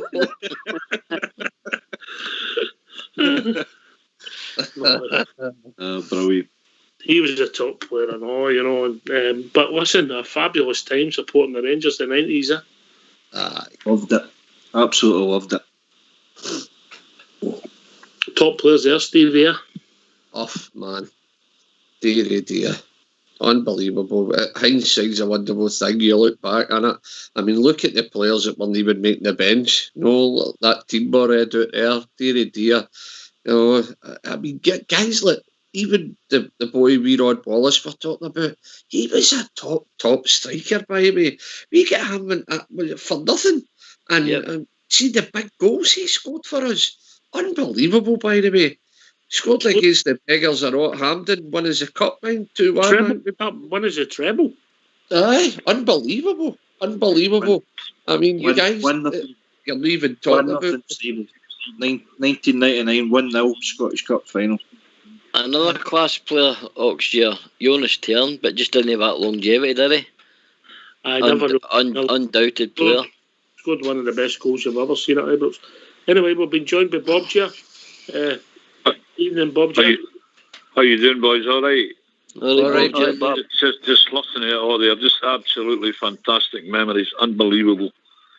But the 90s, we did so well domestically, but failed miserably, but failed in Europe as it went on. The 92-93 season, brilliant. That was the pinnacle. We nearly made it to the European Cup final. You've just been discussing. See, the Napoleon season was the biggest disappointment for me when we went out to that Levski Sofia, Mom. Do you mind of that? Levski Sofia. Do you mind we got a corner in the 91st minute, the 90th minute, and elected to cross the ball instead of playing it short and tried to mark about in the corner and waste time. Then they went up the park and a guy cried, Todorov had it for about 25 years right into the top corner. I think my heart just sunk. Yeah, and I went on because we expected to do so well in Europe the following season. after doing so well the previous one, and we went out in that manner. What a disappointment that was. But the 90s, great time to be a Rangers fan domestically. But Europe, well, met a lot of quality and took a few doings on the way along, but it was a great time, wasn't it? I don't think we ever beat 13-1 in aggregate, what did we? 13-1? No, I think the biggest doing we took was for Juventus, Oxford. Well, you can handle that, eh? You can handle that. I was at Ibrox that night they were coming there. What a magnificent side they were. I mean, Vialli, Ravanelli, Del Piero, Di Livio, they were unbelievable. And the side is Grace can do a side. They won the Champions League that year, so they just Grace can do a side of that quality. Bob Ger, would I be right in saying that most of the UV team were the Italy team that won the World Cup? Oh, they were. Aye, they were. They were a fantastic. Del Piero, for God's sake. I mean, what chance did you have? Ravanelli and Bocelli did. I mean, even their bench was on. There was internationals on their bench. Paulo Sosa, he played with them at the time as well. We Di Livio directing it in the middle of the park. Unbelievable. So, I mean, there's no disgrace in that. Well, we didn't go doing 13-1, like you said. 13-1? 13-1. Playing at the back, Port. Yeah, that's true. We delivered. Unbelievable team. Borussia Dortmund was a disappointment with the penalties and all, but that's life, eh? That happens. We could have beaten them. These ties were similar, but we just played the last game. They're 50. Tell you one thing. Here's the thing for you. You're mentioning today's team. Today's team has done better in Europe than what they did. I think so anyway. Well, consistently, but I think the argument in McCoy different levels. McCoy says that they're not playing in the Champions League, and that's how he's no judging Alfred's goals. That was funny, wasn't it? But I mean, we didn't have it. Listen, we just didn't quite do it in Europe, you know what I mean? There may be a lot of reasons for it. Advocat came in the back end of the 90s, and again, if Moles doesn't get carried off, and who knows what could have happened, Alex? You're right. Michael Moles is a fantastic player. We hadn't seen a player like him at Ibrox in a long time, the way he twisted and turned and opened up his body, but what was the song we sung about him? Michael Moles scores the goals, and he was just he was just a nice guy as well. He knew what the club kind of meant to us, and he embraced the club while he was there, and he's welcome back to every time that he's at Ibrox now, or any players functions or anything. He still loves the club, so the club get in his skin, as Stevie would say. But Oxford, I was wanting to ask just a wee query with all you guys. I know you were talking waxing lyrical with Mark Catley there, right? And he was a brilliant player. There's no doubt about that. But between Andy and Leeds, I spoke about him. Would Derek Johnston be classed as a better player than Mark Catley for you? For me, yeah. And the rest of the guys, yeah. Port Bear. Too young. Fair enough. Stevie? I would go with Port. I was a bit young when DJ was doing stuff, but just the way people talk about him, I dare say it would be a close call. Or is it a close call? You older guys will know that. Well, DJ was a fabulous Bob Ger. DJ was a fabulous football player, wasn't he, in his peak? 16-year-old behind Billy McNeil and that Jim Craig game. Buried it either. What a career he had with the Gers. We all know it. Versatile centre-half, centre-forward, European medal. I would say that Johnson shades it. But Haley was some player. Haley was fabulous. He was brilliant. All right, we've also been joined by Cairo. Evening, Cairo. Come off a mute, please. Go in, mate. Press that button. Hear me now? We can hear you, mate. There he is. Yeah. Okay. DJ by a furlong and a half in a derby race. What a player. What a player he was. Playing him at centre forward against Haley. maybe exaggerating a wee bit there, but if you're giving me a choice between the two, I'd take DJ every day. He was just superb, and a lot of folk didn't think he was that great in the ground. I thought he was a fantastic player. He scored a lot of goals in the ground as well. He had guts. He put his head in. For me, DJ was. I would take DJ before Haley. Well said, absolutely. Mate. Well said, mate. What did you think of their team for the 90s, mate? I know you. That was pretty good. I mean, Jukebox kind of threw me a wee bit I heard what they were saying, and you're right. I mean, Jury never did us any. It gave you 100% every time, and I mean, it ran players ragged, defences ragged as well, just with the way he played. So, personally, I'd had Stephen in myself, but I'm not going to argue it. As long as Ian Ferguson was in that team, you could place anybody else round about him, and I wouldn't really argue with you. But for me, I'd have put Stephen in rather as the Jukebox. But I'm not going to. It'd be a toss of the coin if they guys were the manager and I was just the assistant manager. I wouldn't argue with them. I'd say, well, fair enough. But as long as Ian Ferguson was in, I'd argue all day that he should be in that team. He was a much underrated player. I thought he was a heart of a lion, and it carried through the team. And he was just one of the players. He had that wee aura about him, like, you know. And I just thought he was a fantastic player. He's just one of the players when he was playing. Every time he was on the ball, he just seemed to do the right. I just loved him as a football player. Plus, he knew the words of the songs, which always helps, doesn't it? Well, he did, but I mean, even when he played the couple of games with the Magnificent Man, you know, it was the two of them together. I mean, just the way it was just good. And I mean, you were always expecting it. I mean, he could hit a ball, really powerful. I think it was Gornick who scored the goal against him. Jesus, man, he just rattled it. And I just liked him. I thought he was a great player. And he could sing the songs. That was a bonus. Yeah. Talking about guys that knows the words, but he's not great at singing. We've been joined by Andy Felix. Evening, Andy. Good evening, right enough.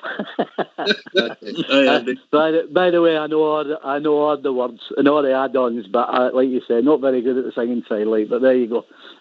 You know all the notes. You just don't get them in the right order. Aye, the two granddaughters can sing them very good though. They've got a couple of chanters on them right enough, so that'll do for me. Derek Johnson, head and shoulders above Mark Haley. Head and shoulders. He was before his time, and if he hadn't played at centre back, he'd have scored more goals for Rangers. I believe. I think he was just. He was. I thought he played that lone role, as I said before, long before he even come into the game. He did everything, and like you said, but we time he put the ball on his napper 90% of the time. It was in the back of the rigging, wasn't it? I mean, I've never seen a finer reader of a ball all the time. I followed Rangers. For me, that's he was one of the close with the header. He was up there. Maybe some boys might talk about Jimmy Miller as well, going back to the 60s. Fabulous leaders of the ball, but up front. But Derek Johnston, I think he doesn't maybe get the credit of how good a footballer he was. Because remember, we talked about it, and when the boys done the 70s, he was capped as centre half, playing in midfield and centre forward for his country. It's just a great record. Fantastic player. Yeah. Well, head and shoulders for me, right enough. I can't see past him. It was my favourite one after Colin Steenley. And after Derek Johnston came Chris Boyd for me. What did you think of the boys' team? Team was very good, right enough. It pains me to say it, I would have taken Albez out because I like two wingers. My teams have been 4-4-2 through this, and I would have probably shocked you, but I would have put Peter Hooster in on the other wing and Louds on the other. There you go. Andy, just hang up. You know nothing about the football. Listen, Alec, you've been stealing my lines. You wait till I come on to get your team. So don't go that way. Don't go down that road. That's why you play bowls. Just leave it at that. A wee bit biased, I know, as you know. That was very good. He used to play football, then bowls through golf. The older he's getting, the smaller his balls are getting. Right, so where are we now? Aye, good team. Trevor Stephen keeps getting mentioned. Port Bear. Aye, I'll be totally honest with you. Me and Stevie were had long debate in regards to this, didn't we, big man? But we know how good Trevor Steven was. He played the caps for England. He'd went for one of the highest transfer fees to one of the biggest clubs at the time, Marseille. And obviously, as well documented last year, they couldn't afford to pay the final part of the instalment, so he came back. And again, he came back, never let us down. Him and Gary came for Everton, who were a good side at the time, but Rangers did have that pulling power. It was difficult, but when it came to goals and Ian Ferguson's, work rate and that tough, mental player in the centre of the park, Albert's had a bit of that as well, work rate and stuff. But he had that shot, goals. Gaza could just change a game on a 10p, mate. He could drag that whole team. That whole team could be playing, absolute dire, and Gaza could go on one of these runs and just, grab a game by the scruff of the neck and win us a game. That's the only reason. It was very hard to leave Trevor Steven. It's not that we don't rate him. It's just that's the way we were going for balance. Albert's on the left, Ian Ferguson in the middle, and on the right was Gaza. Well, tell the truth. Jukeboxes in the team because he knew all the songs. Trevor Steven, didn't they? Don't give him 10 minutes for that. No, listen, guys. Port's right. We discussed it there, and it was very, very hard. At one point, I had to tell Port I'm working in the morning at 5. So, I mean, the phone calls and the texting was going on and on and on. But look, I mean, there's other players you could argue the point about, guys. The 90s was a great era. We've seen two world class players, and we've seen a lot of top pros in the 90s, and we were spoilt for choice. And obviously, that was your personal picks because of the situation. If they played more game in the 80s, you couldn't get them. McCoy's would have been in there, Durant would have been in there. But listen, it is what it is. It was me and Port's choice, and I totally get why people would have Trevor Steven in there. I really do. He was a gifted wee player, so he was technically brilliant. I think the really interesting thing tonight was the players that we paid a fortune for and they never kicked a ball for us. Prodan, Erlinger and Rosendahl. I mean, there you go. You could virtually bring in a team out with other players that never made it. They never played for Prodan. Prodan was supposed to be, and I think he left us and then he played. He played at international level again after he left us, didn't he? After he got an insurance he never kicked a bloody ball for us. And you say to yourself, how the hell does that happen? Nerlinger, I think, was a bit different. I think he was genuinely injured. And but Rosenthal he was just gone. The biggest one for me, I think, was Kuznetsov. He tried to come back and he tried to play a couple of games and he wasn't bad, but he wasn't the same as he was. I think was it St Johnstone about his second game or something he got injured. Yeah. Should have called him Hammer Throws. What a player he was as well before he got injured. And then his pal that we can't spell. I mean, I liked him as well. He was played on a wee twinkle toes type of thing, wasn't he? He was a good player as well. And the 90s were just I know a lot of folk don't like Murray and all that. And I get all that, but take all that away and just think of the nights that we had, the European nights. Just that time support Rangers, man. It was absolutely fantastic. We won up at Aberdeen all the way through, and if we hadn't lost that, if we hadn't get Big Butcher's leg broken 88, where they gave them a tanking as well, I think we'd have won that year as well. Yeah. Just a great time, man. Oh, it was amazing, man. What have we got to learn for that time to make sure this, now we're in top, we keep this consistency going? It was a question that Fox asked. What have we got to learn from history? Have we got to be more frugal or have we got to go all in? Bob J. Oh, well, I've said it before in the show, we can't ever let Rangers go down that road again. Never, ever, ever. And what we've got to learn is the boys are reciting all these players here. Don't forget Oleg Salenko as well. We're reciting all these players here, like Jonas Stern, like Prodan, like Rosenthal. They cost the club a hell of a lot of money and didn't get any return out of them. don't let that ever happen again. If we're going to sign a boy, make sure it's spot on and he's able and he's up for the job. Because it cost the club a lot of finance, and well, some years later we all seen what happened. So, yeah, that's my take on it. And I mean, players cost money, cost a lot of money in wages, a lot of money in transfer fees. I thought Rangers got a wee bit wayward in the 90s with some of the transfer fees, and it cost the club a hell of a lot of money. So we can't that aspect financially, we can't let that happen again. I'm sure you agree, boys. Yeah, Alex? No, I agree with that, Bob. Well said. We can't go down the line of spending money we don't have, basically.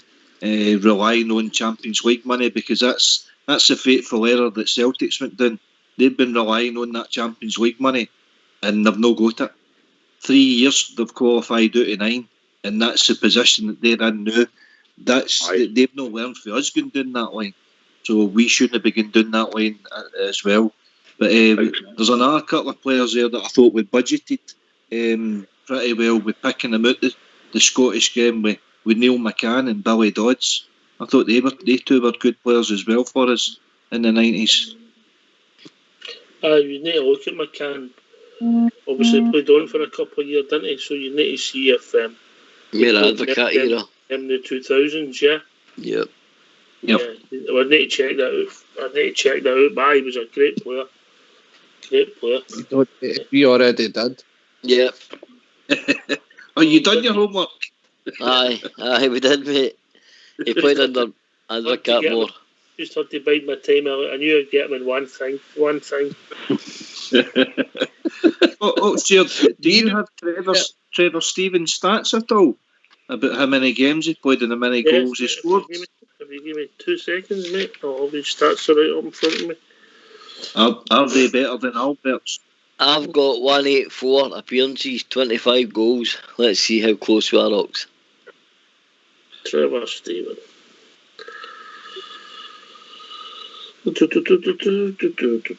Trevor Stevens, 184 games, 177 in the league, 25 goals. Scored the goal that won us the League Cup at Tannadice. That's right. His goals don't come. His goals don't come close to Albert's, mate. No. Nearly 4 times as many goals as Albert's. You know? Oh, well, fair enough. Good choice, then, boy. Aye. You're going to come on here, Alex. Do your homework.